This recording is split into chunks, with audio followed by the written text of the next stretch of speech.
प्राचीन काल की एक अत्यंत पवित्र और हृदय स्पर्शी कथा है तुलसी विवाह की। यह केवल एक उत्सव नहीं बल्कि भक्ति, सतीत्व, प्रेम और त्याग का अमर प्रतीक है।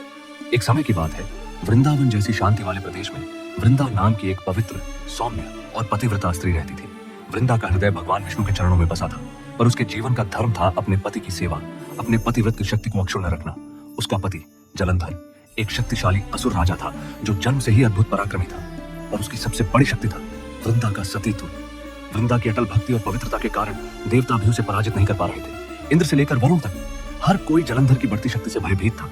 देवताओं ने भगवान विष्णु से विनती की कि संसार का संतुलन बिगड़ रहा है और जलंधर की अपराजेय शक्ति को रोकना आवश्यक है। धर्म की रक्षा के लिए विष्णु ने एक कठिन, अत्यंत पीड़ादायक निर्णय लिया। उन्होंने जलंधर के रूप में वृंदा के सामने उपस्थित होकर उसके सतीत्व के व्रत को भंग कर दिया। वृंदा को पता भी नहीं चला कि वह जिसे अपना पति समझ रही थी वह वास्तव में स्वयं भगवान विष्णु थे। जब सत्य उजागर हुआ, वृंदा का संसार बिखर गया। उसकी आंखों में आस्था टूटने का दर्द था, हृदय में विश्वासघात का तूफान था। वह रोती हुई बोली, हे विष्णु, आपने मेरे स्त्रीत्व, मेरी पवित्रता, मेरे व्रत सबको भंग कर दिया। मेरी भक्ति का यह प्रतिफल।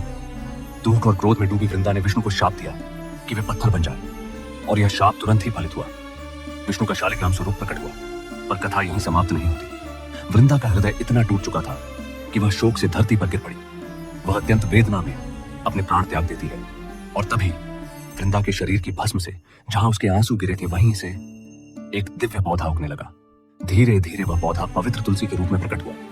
यह तुलसी वृंदा की पवित्र आत्मा का नया रूप थी। वृंदा के इस दिव्य नए रूप का सम्मान करने के लिए भगवान विष्णु ने अपने शालिग्राम स्वरूप में तुलसी से विवाह किया। यही विवाह आज तुलसी विवाह के नाम से मनाया जाता है। तुलसी विवाह सिखाता है कि सच्ची भक्ति अमर होती है।